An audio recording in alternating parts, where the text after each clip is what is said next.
Welcome back to my channel. Today I want to talk to you about cooking during a heat wave. It is hot in the south and it's humid. So there are different suggestions that I have and I've used in the past and I currently use. When it's hot outside, I don't want to heat up my house because I'm running the AC. And if you don't have AC, you definitely don't want to heat up your house. I take my crock pot outside in the garage and I put it on the dryer. It's a safe place. Everything is locked up. I can cook during the day and still watch it periodically. So that way nothing gets into the crock pot. If you have a secure place in your garage and you want to cook at night, that is your choice. You can do that. I have never cooked at night in the garage with my crock pot because I want to be able to check it. Another way is when you are cooking in your crock pot, make a larger batch meal. Take the meal, divide it up, whatever you did not eat with your family, the leftovers, divide them, put them in small freezer bags, label and date, and then when someone wants to warm up something, let's say you're not home, they want to warm up something in the microwave, they take it out, put it in a dish, and in a couple of minutes they have breakfast, lunch, or dinner. It's very, very simple. It also saves time. I also take the freezer bags, I wash them out thoroughly, sanitize them, and then I let them air dry and I can reuse them. I just take a Sharpie and mark through whatever's on there, the label, and then I relabel it and redate it. It saves on plastics going into the landfill or the recycle bin. Another way that I cut down on the heat in the house, I don't cook on the stovetop. Only at night, and that's after the sun has gone down and it's cooler. Some people have ovens and stoves in their garage or actually an outdoor kitchen, and that works perfect. You can cook, you can bake, and it's completely out of the house. As I said before, if you have a grill, a smoker, a barbecue pit, you can dig a pit in the back and you can have something that you can cook vegetables, meat, even fruit. You can char some pineapple slices and have that.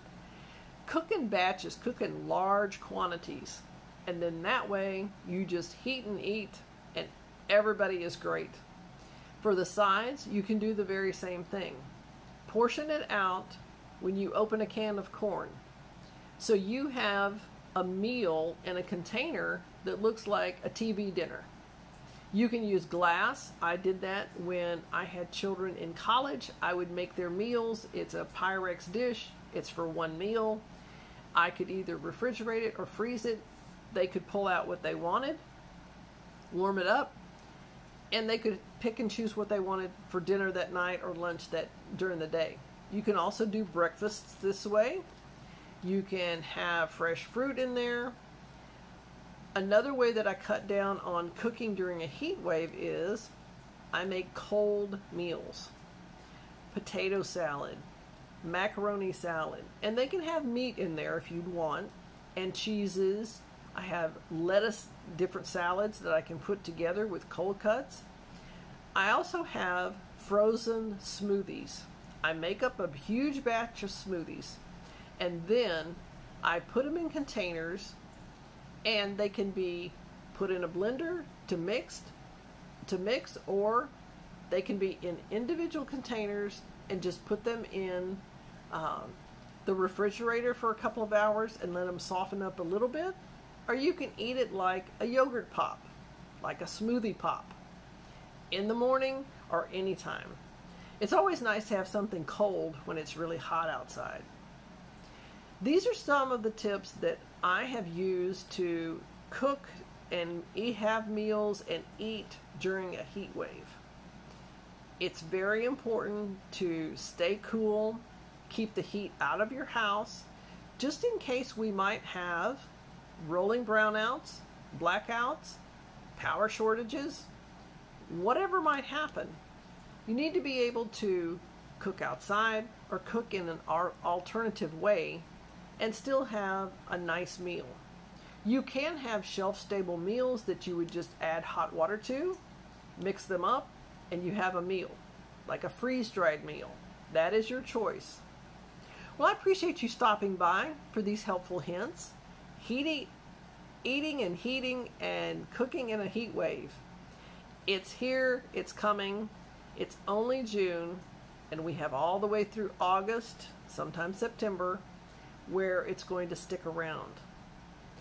Again, if you found this video helpful and some of the hints that you may want to use to cook during a heat wave, give me a thumbs up.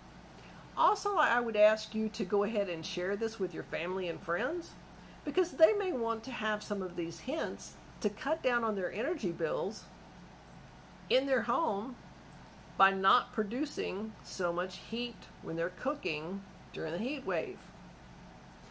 In the comments below, like I say, go ahead and tell me what you do in your household to cut down on cooking during a heat wave. Thank you so much for stopping by, and I hope to see you in the next video.